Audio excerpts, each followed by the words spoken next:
Hey folks, Lon here with Cowboy Boots, hats, and Western Life enthusiast. Welcome back to the channel. If you're new here, welcome. So I got a new pair of cowboy boots to review today. Now these boots are not very popular. They've been maybe floating around Facebook, Instagram, but they haven't been way too popular or talked about on the Facebook group. Now they're women boots, which is a separate brand. It's called Lane. If y'all are ladies out there that collect cowboy boots, I'm sure you've heard of them. But a little bit ago, they've actually started a men's Western boot line, which is called Capitan. Now, I haven't seen any reviews on YouTube or anything like that yet, so this should be the first one. So, without further ado, let's go ahead and review these Capitan Tulsa right after this.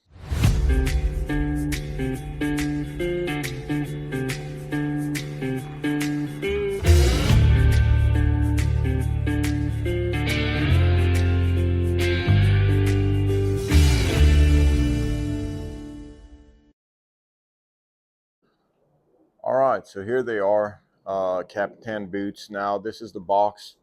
Now this brand of cowboy boots is very much like every other brand right now that are doing direct to consumer, buy online kind of deal.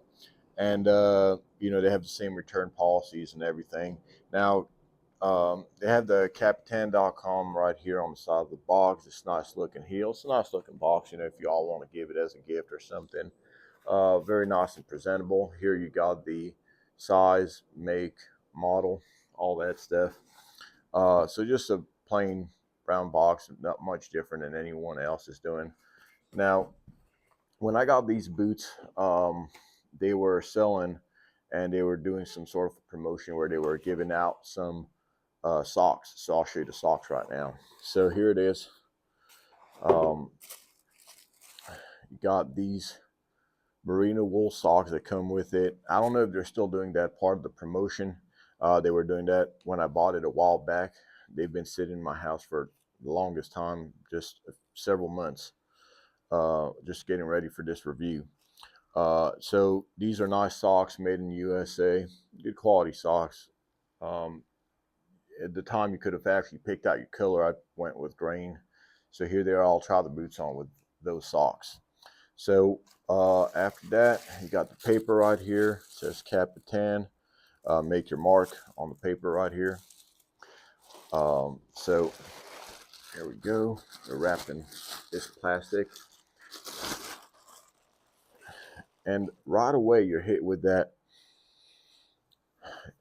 new leather smell, that intoxicating leather smell, as Nick Ryan from Lone Star Boots, if any of y'all have watched this channel, great channel. He's not doing videos anymore, but that was one of his things to say, and I just kind of took it from him because it's true. I do love that intoxicating leather smell. So of course you got this, which I always recommend to keep that. This you don't need. Maybe keep it for another boot that doesn't have it, the boot shaft shaper thing. This is just good enough. And then you got paper for the inside of the boot right there. There it is. Nice rough out slate. Very different. Let's go ahead and do this.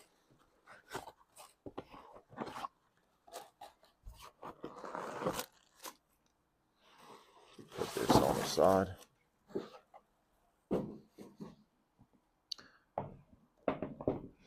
All right, so here it is. These are the boots. So let's go ahead and start talking about these boots. Now, as we usually do, we always talk about the sole first.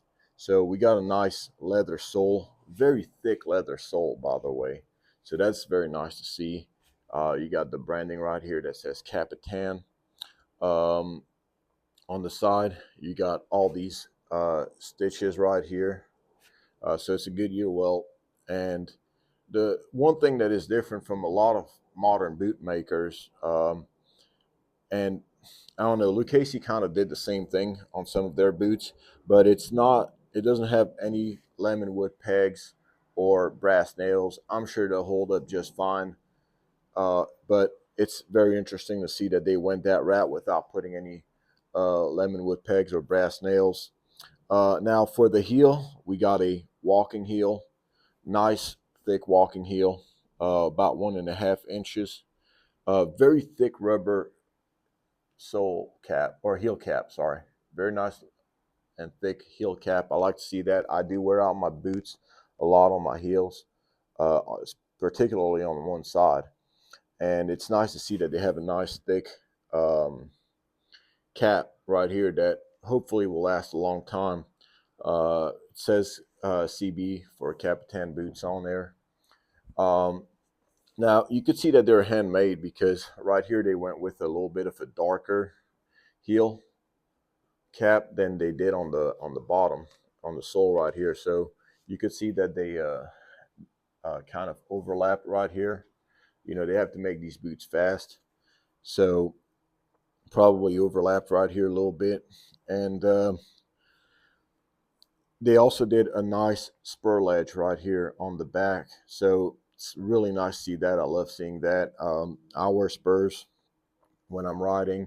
But even if I'm not wearing spurs, I mean, they do help when you're wearing spurs because the spurs kind of lay down on there and it's really good. But actually having them with the spur shelf, even if you're not riding or wearing spurs, it's really nice because, you know, it actually manages your jeans a little bit better when they're hanging down. So on the side, you got this nice brown finish here on the welt. Now, talk about the welt. It's a double stitch welt, which is very interesting because this is a cutter toe.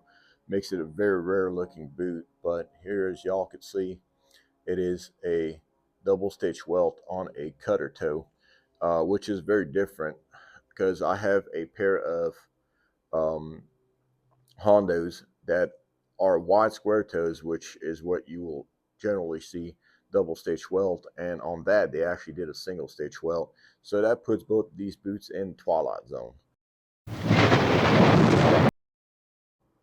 It's the first time I see it.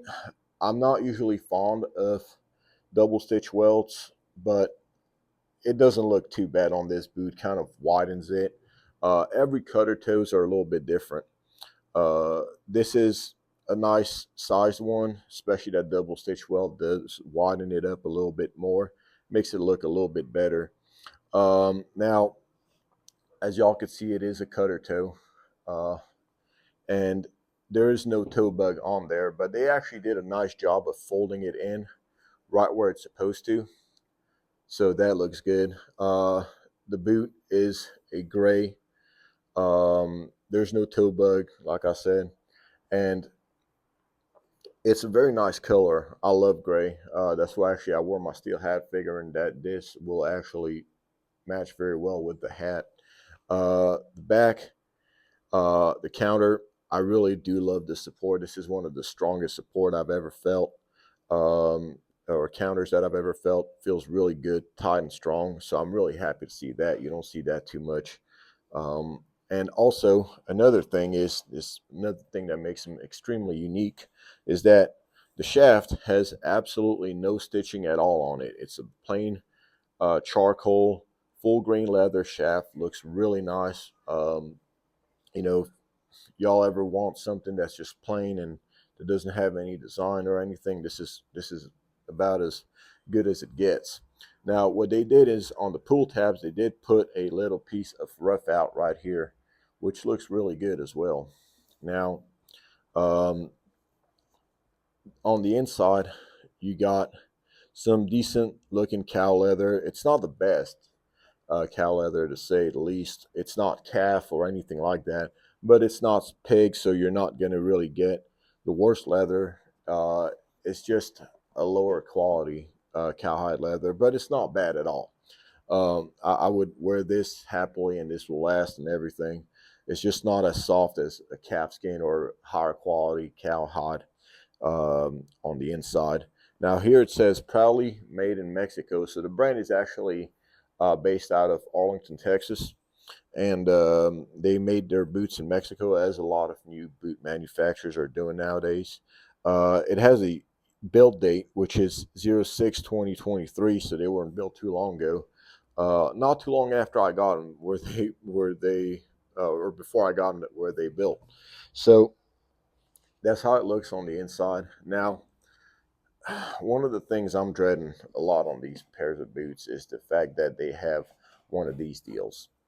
Um, that is something that if y'all have seen my channel, I do not like. It's a rubber insole, and most of the time I kick them out. But fortunately, on the inside, once you take off that, usually a lot of boot makers kind of give you the option to have a wider fitting boot. And once you take this off, if you don't like this, and they put a leather uh, piece on the heel on the inside to cover up the nails. Well, here they did not do that. They just kind of left it alone and basically just put on hard leather insole, which is not the best. So I'll be trying the boots on right now. What I'm going to do is I'm going to put one on with the rubber insole or the gel insole and one without it. Just see what it feels like, and I'll let y'all know about that as soon as we get back on top. All right, so here we are. I could say these socks feel amazing, so they're really nice socks. So thank you, Capitan, for including those in the purchase. Let's go ahead and put these boots on. So this is the one right here that doesn't have the, or that has the insole.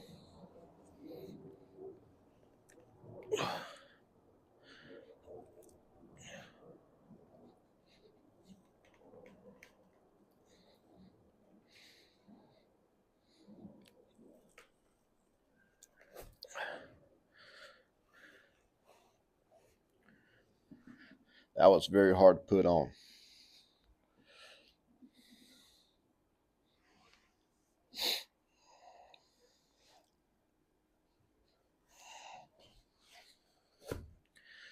Much easier.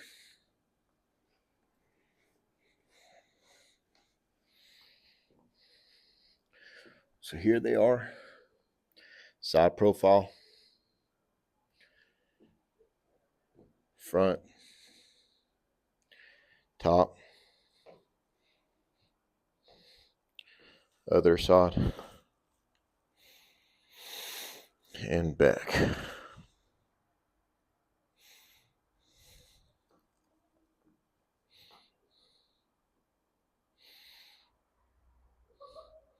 All right, so let's get back on top for the conclusion. All right, so here's my conclusion on these Capitan Tulsas. And in order for me to give y'all a good conclusion, I would have to actually talk about price. Now, these boots are coming in at $295 MSRP. Now, that's not what I paid for them. I got them on sale for 50% off, so I actually ended up paying somewhere around $150, including free shipping and those wonderful wool socks that I showed you in the early part of the video. Now, for $295, I would say do not buy these boots. For the sale price that I got them at $150, yeah, they're a really nice boot to get. You can't go wrong at $150 for a brand new pair of decently built cowboy boots. Now, talk about the build quality. Are they well built? Yes, they are well built boots. Are they the best build that I've ever seen? By far, no. But they are definitely not the worst, to say the least. They're adequately built boots, and they'll do you just fine. And if you take care of them, they should last you for a very long time, just like any other pairs of cowboy boots should. Now, things that I like about this boots, generally I don't like double stitch welts, especially not on a cutter toe, but they actually really did it well and it's very well executed. So the cutter toe itself, it's not the widest one that I've seen, but it's not the narrowest one. And the double stitch welt really helps with it. Now, I like my cutter toes on the wider end. So just to show y'all an example, this is my horsepowers. This is what I look for as an ideal cutter toe width. So here it is. As y'all can see, these are a little bit narrower, but they do make up for it with a double stitch welt. But this is by far not the narrowest one that I've had. As y'all could see, Luke Casey has a much narrower 7-toe cutter toe thing. Looks almost like a snip toe, to say the least. I'll be reviewing these shortly. Now, another thing that I like is the simplicity of the boot. There's no toe bug. If y'all like the simple look, there's no stitching on the shaft. It just looks simple. I really love the counter here. It's actually very strong, durable. So that part is definitely very well built. Also, I love the fact that it has a spur shelf for managing your jeans. Even if you're not wearing spurs, they'll do well in every situation. It's always good. I think all boots should be made with a spur shelf to some degree. Um, Rough out looks nice. Leather looks like it's good quality. Now, again, if y'all actually like the look of these boots, $295 on any of their other brands, because now these are actually, like I said, on sale for about $139. So that's a really good price. You can't go wrong with that. But for $295, if y'all really like the way the boots look, it's a good, well-built boot. It's not going to be any different than any of your other brands that are selling boots out there. So if y'all like a style, by all means, go ahead and buy it. You're not getting a bad quality boot. One thing that I will say though, make sure that you do like uh, gel insoles and see how they fit, especially if y'all are going to spend that kind of money. Because to me, whether it had the insole or not, it was really tight fitting, and they'll break in. It's fine. Just the only thing, at $150, I don't mind actually going ahead and putting a piece of leather on the inside. For y'all that just spent $295 and your boot just don't fit well, and you guys want to put a little piece of leather insole, well, it's going to run you more money, and that really shouldn't be on a pair of boots that you're buying brand spanking new, and spend all that money on a pair of boots that really hasn't been really well known to the world as far as their brand recognition. But with that being said, for the price that they're selling these boots for, it's not bad at all when you catch them on sale. And, we'll see how they hold up with time and hopefully how they break in. For me, I will definitely be putting in a piece of leather on the inside of this so that way I don't get hit by those nails. And I'll definitely also be breaking them in with a thinner pair of socks, just because if I don't do that, they'll probably end up killing my foot. Or I just suck it up and wear a thicker sock and just go out to the supermarket or something, try to break it in that way. Well, that is all I have for y'all today. Hope you liked this video. If you did, please hit like and subscribe to the channel if you haven't. And I'll be posting a link to these boots right here in the description below. So y'all have a good one.